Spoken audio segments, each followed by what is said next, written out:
My name is Inez Alder Wilde.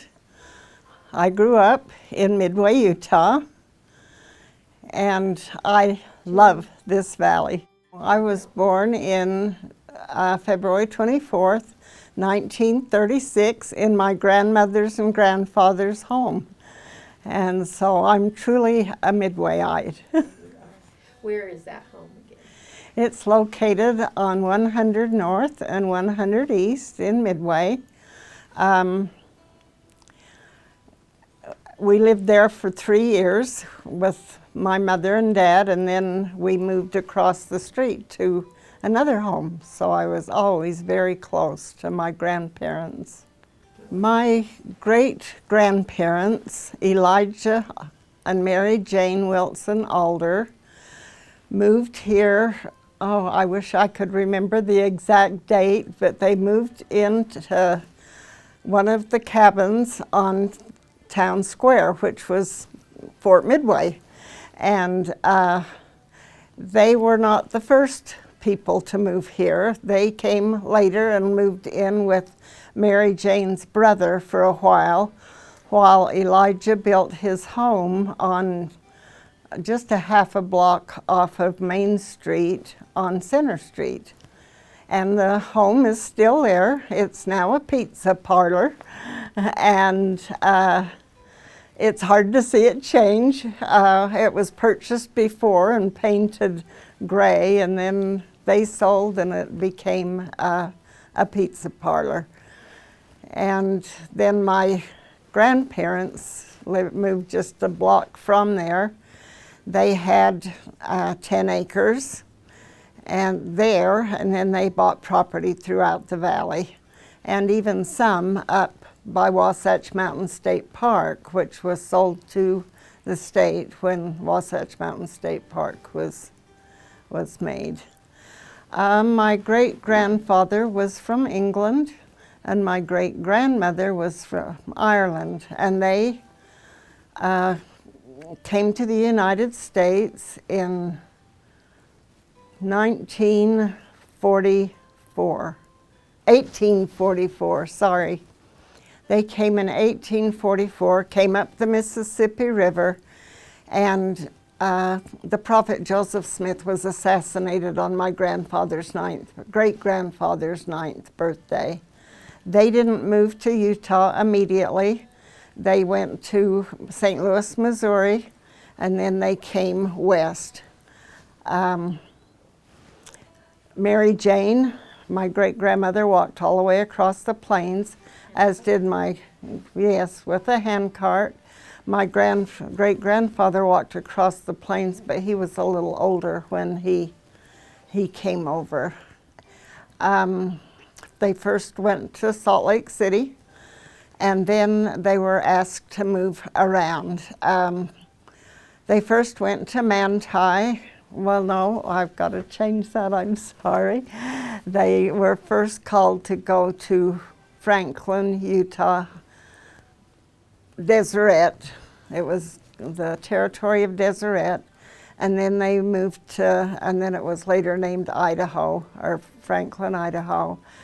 They came back to Utah, and they lived in Hooper, they lived in Farmington, and then they lived in Manti, and that's where their first child passed away with pneumonia. They lived in a dugout. They were okay until spring, when the snow melted and all the rain came through the thatched roof, and that's when they lost their first child. And it was at that time that Mary Jane had trouble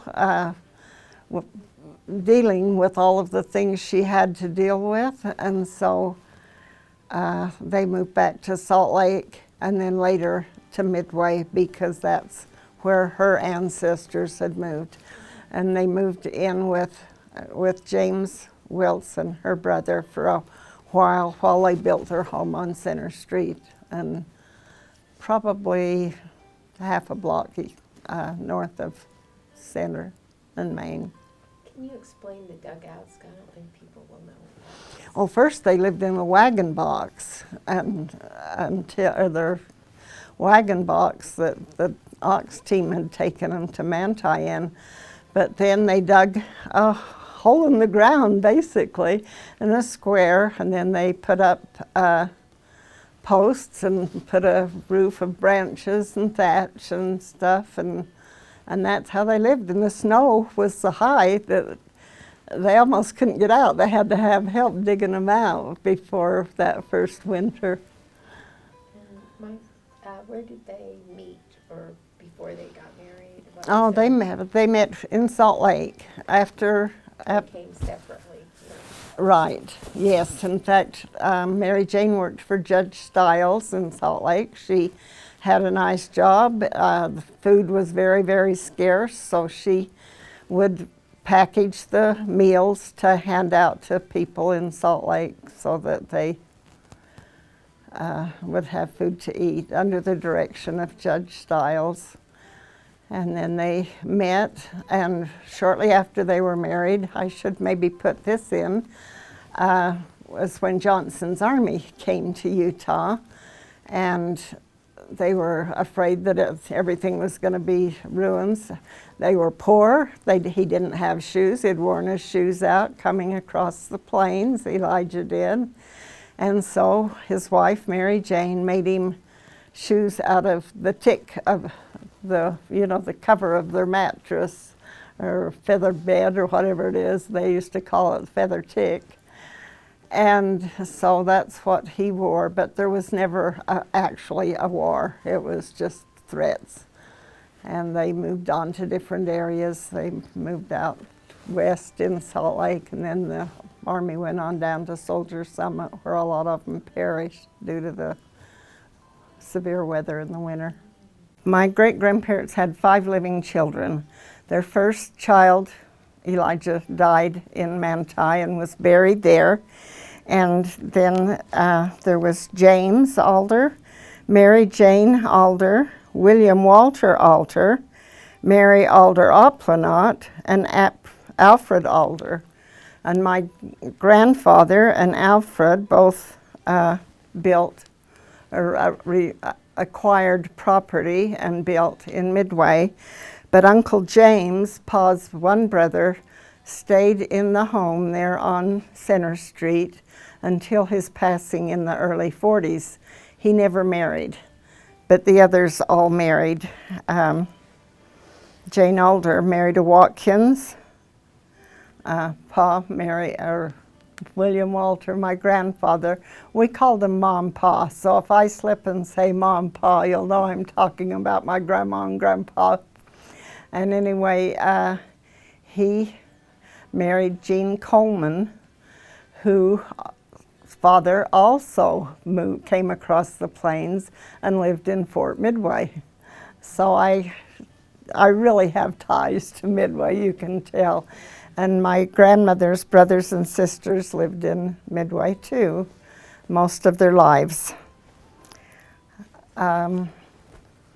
We lived in the home with my grandparents for 3 years, and then we moved across the street to a different home, and I do have a picture of that. It was a pot rock house, which most of the homes were at that time, but Elijah's and my grandfather William's was brick, and so was Alfred's brick. So they did have 2 brick kilns here, and so they did have modern conveniences to a certain extent. Tell me about the kiln and the conveniences that you saw. Well, there was a lime kiln that's by the Memorial Hill, and that's under the direction of the Daughters of Utah Pioneers to maintain. I'm not sure where the other kilns are. I know there's one up by where Huber's used to live, up by Snake Creek, but I'm not exactly sure where the brick kilns were. And John Watkins and several others in Midway made the bricks, and then of course sold them to other people in Midway. And the pot rock buildings? The pot rock was just so plentiful. You know, you can see pot rock all over Midway to this day. And They would cut the pot rock. I remember our walls were that thick, and we had an outhouse, but we also had a winter pot that would fit between those two doors, you know. So I know the walls were that thick because my grandparents had a nice bathroom, but the place we rented, there were not any modern conveniences. We carried the water in from outside. We heated the water in a boiler on the stove to do the laundry, and that's what we used to clean up, you know, wash too.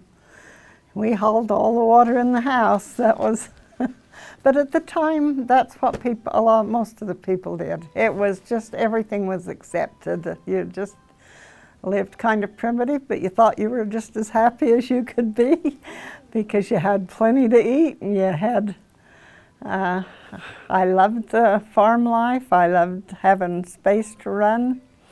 I loved my grandfather's barnyard. I loved climbing in the barn, and I spent so much time at my grandparents' home. They were so wonderful to me. At our home that we lived in from the time I was 3 till 9 years old, before my father built his home, I loved it. It's funny that you love bugs and butterflies, but we had pigs, we had cows, we had chickens. Sometimes we would take an egg to the Bonner's Mercantile and buy some candy. They'd take an egg and give us candy, and oh, it was just a good life. One time we had baby chicks, and my sister was peeking over to see them and sliced her hand, and that was a scary time. Pigs had many little pigs.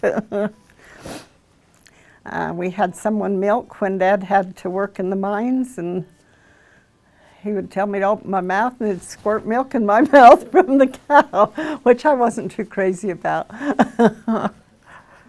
But it was a good life. I loved to ride in the hay wagon with my grandfather. I loved to ride in the buckboard wagon with him. He would take grain down to Johnson's mill to be milled, and the grain ground into flour, and the other for the oats and barley for the animals. And it was just so fun to ride in the wagon with him down to the old mill. And Nels Johnson said he never had to weigh the grain that Will Alder took. He always knew it was exactly 100 pounds, so, because he had a great big scale out in his tack sheds. We did grow peas. There was a pea vinery in Midway, and then there was a pea cannery in Heber. And so after they'd come and harvest the peas, we'd go around the outside and pick all the peas, and then we'd eat those. We had huge gardens. My grandfather had a huge garden, and when we moved down where I live now, we had a huge garden that we used to harvest, and we would take it to at first the town hall, the old town hall, social hall, was for entertainment, basically, and they had programs come in, they had dances and so forth, and my grandparents danced there once. I remember being there as a child, and then later on it became a place to can our food, and so Mother and they'd clean the food, as kids would cut it up, we'd take it up to the cannery, and it was work. And we'd have several cases of carrots and beans and corn that we'd cut off the cob, and it was wonderful for that. Later on, the cannery became a dry pack cannery, or place where they'd pack dry food in cans and bags, and And then now it's a place for the boosters to prepare for Swiss days, and it's a big job to do the bratzlies and make the Swiss bread and so on and so forth. When my father was a teenager, the Depression hit. My grandfather up to that point had been in the sheep business, and that folded because people didn't have money to pay for the sheep, and so he went to Los Angeles. This little farm boy, 18 years old, went to LA, and he got a job first of all as a butler and chauffeur for a rich family in LA. He went to night school to make sure his English was proper. He rode around to find his way around so that he could take, one night he got lost. He took him to the movie and got lost, and they had to take a taxi home. But then he worked at the Riviera Country Club, and my Aunt Myrtle worked there also. And she thought he was kind of nice, so she lined him up with my mother, who had graduated from high school and who had gone to beauty school there in LA. And they didn't date too long until they were married. And funniest thing, he loved being there when he was single, but he wanted to move back to Midway as soon as he was married, and I was born in my grandparents' home, like I mentioned before, in 1936, February of 1936. When they first moved back, and in fact I have a picture of my grandfather working in the mines for a while, and then my father worked in the mines, and then he bought property and he would farm on the sides, so of course he had to irrigate it. It was always flood irrigating then. And so he worked hard in order to pay for 10 acres of ground. And he worked, like I say, in the mines and farming until we moved down to our home that I live in now, down on 473 East Main Street. He built that during Second World War, and you couldn't get building materials because all the young men were in the military and there wasn't anybody to run the sawmills. Every bit of metal was used for tanks and for ammunition and so on and so forth. In fact, we even used to save the aluminum off of our gum wrappers for the war effort, if you can believe. And we had rations. There were different things that were rationed, like sugar and gas and things like that.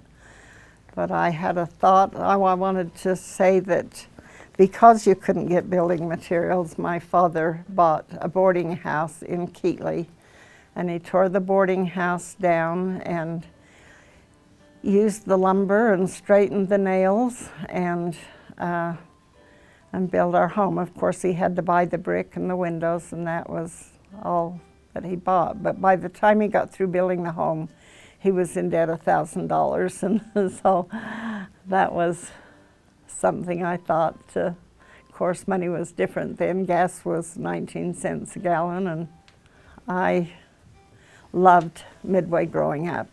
One place that we spent so much time was Luke's Hot Pots.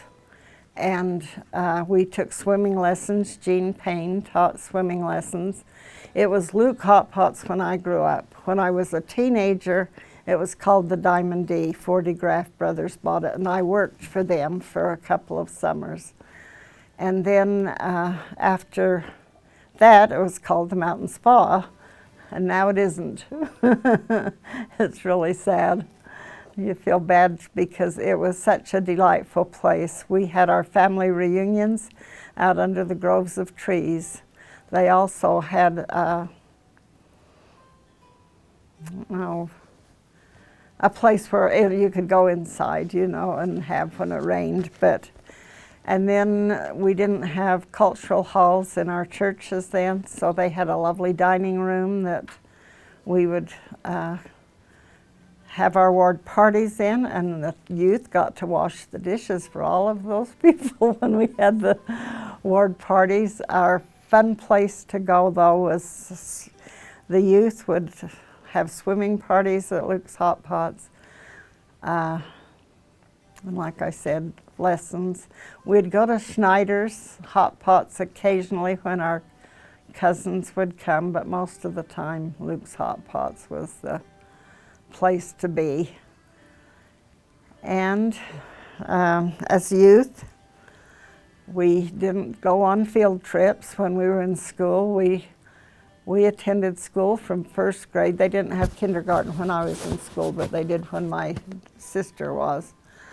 But anyway, we didn't ride on buses for field trips. We walked clear up the creek hill on the way to the homestead. Then we'd walk further up the hill, and then we'd climb up the hill. There's cabins up there, or houses up there now.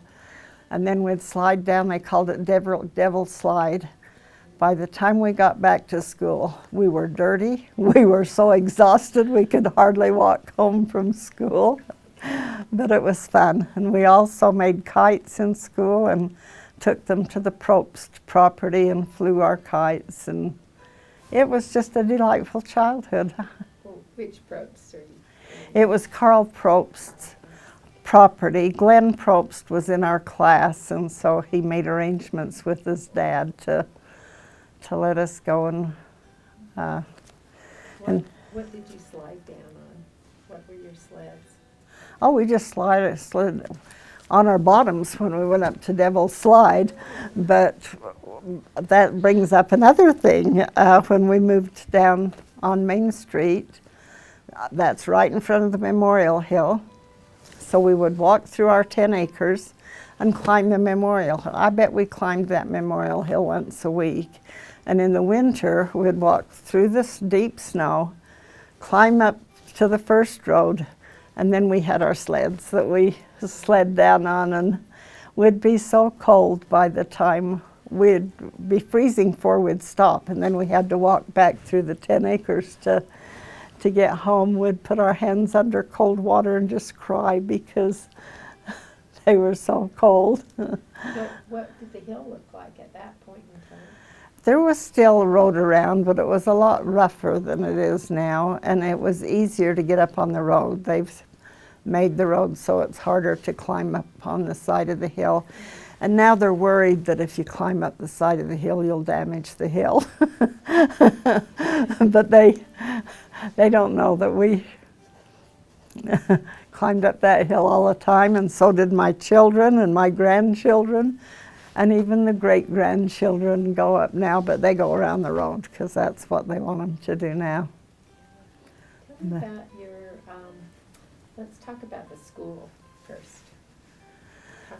Okay, the Midway Elementary School was we're on the town square on the northeast corner of the town square, and like I said, it went from 1st to 8th grade. My father went to that same school, and it was fun. We played in the ditch. We played Red Rover. We played softball or baseball, and I was always afraid I wasn't going to get chosen, but I always ended up being chosen because I wasn't the best ball player when I was in elementary school. I got better as time went on. Okay, the Midway Elementary School was fun. It was a long walk for us. My dad had property further down Main Street, but he traded with my grandfather, who was 20 acres closer, so that us kids wouldn't freeze walking to school. We still froze, but anyway, we walked to school. It was heated with radiators that made, oh my word, they banged and hissed like crazy. One thing I liked about it, it had bathrooms. And the best school lunches you could imagine. The school lunch ladies were just amazing. The kids nowadays wouldn't know how to act, to have turkey and potatoes and gravy and homemade rolls, and it was just wonderful. Where was that located? Pardon? Cafeteria was? It was upstairs. There was 4 classrooms on the main floor. Let's see, first, second, third, and fourth on the main floor. Then the principal's office was on the first landing. And then upstairs was the lunchroom and 2 classrooms. 3 classrooms. And they split the 8th, 9th with the 6th, 7th, and 8th into 2 classes. So it was good.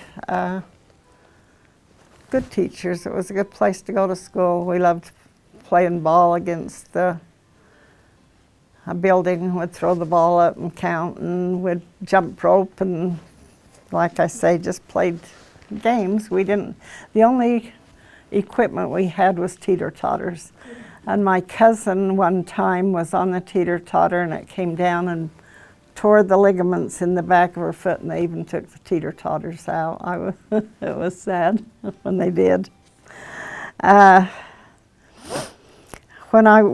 always worked when you were a child at that time in your life. There was always things that you needed to do, and you started out babysitting, and then like was mentioned before, I had the opportunity to sell tickets at the theater. So we had a theater, we had swim pools, we had all kinds of things to do that we don't have here anymore. It's kind of sad.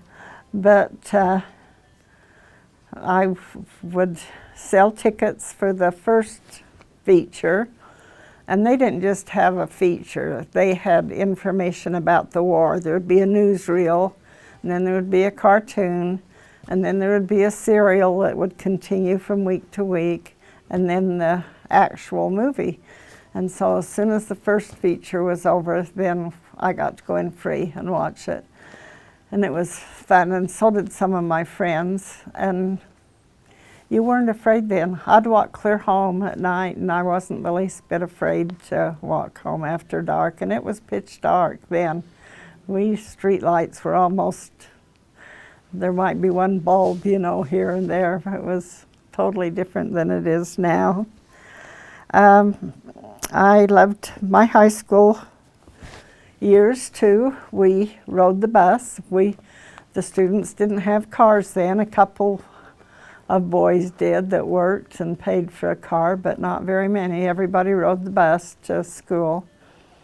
And you rode it to all of the ball games all over the state when you would attend ball games or other functions. High school was good. Had a lot of fun friends, and we had dances every Friday night at the high school, and then every Saturday night at the social hall in Heber, where they do plays now.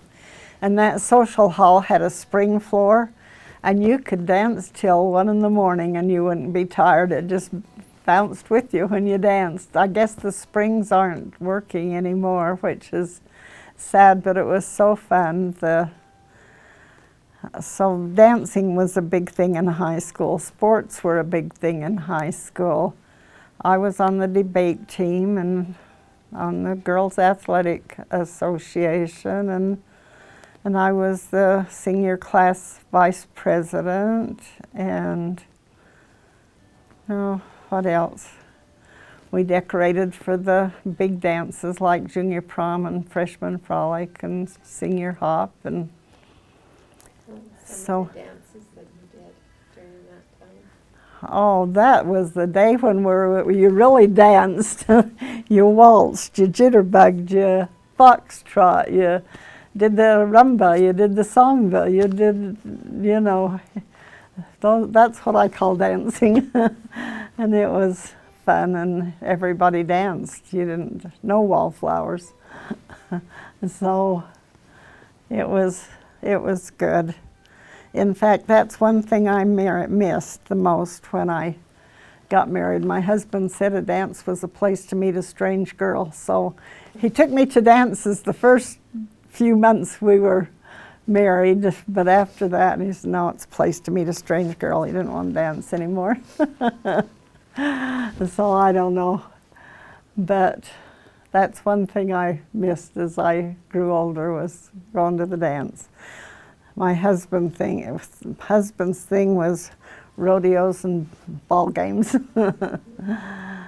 So What kind of sports did you play? You said you were in the sports association? I played, well, they just had, intramurals at high school. I wasn't on any official team, although I did play for Continental Bank's team in Salt Lake after I left college and got married. I was on the Continental Bank's bowling team and their softball team, not baseball. So I got better. A little bit about your reunions that you carried. How many people were in your class, and how you continued your reunions? Officially, I don't know. I've seen 80. I've seen 120. We had some students that left school early and came back to school. We had some that left school early to get married and didn't come back. So at one time we had 120, but when we actually graduated, we had less than that. But it was a good group. Just a good, fun group of kids. Your last, say, our last reunion. Oh, being a class officer, I've been able to plan many class reunions. We've had them every 5 years, and we just had our 70th class reunion on the 2nd of July. And there were only 14 class members there, but there were a lot of young children bringing their parents to the reunion because a lot of them couldn't drive. There's still 42 of us alive, and but many of them are in assisted living and too ill to come and so forth. But we had it at Chick's Cafe, and it turned out to be really nice. It was fun. So. Inez, tell me a little bit about what happened when you left and went to Salt Lake, your reason and all that, and then your. When I left Midway? Yeah. So it started like you in a story, though, and what you did there in Salt Lake and how you met your husband. After I graduated from high school, I went to BYU for 2 years. And then while I was going to BYU, my future husband started writing to me. I'd never heard his name, I'd never seen him, didn't know anything about him. But he was in Germany in the military, and all of a sudden I got these letters from LeVar Wilde, and I thought, who in the world is that? I'm not even going to write back. And my roommate was from the area that he was from, and she says, you've got to write to him. He's really nice, so you've got to write back. So we exchanged letters for a year. He came home the 1st of December, 1955. And he did take me to the Christmas dance. So I guess he met this strange girl at the Christmas dance.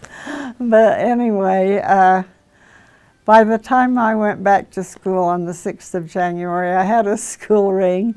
I was engaged the first time on the 14th of February, and then gave the ring back, and then he gave it back in April.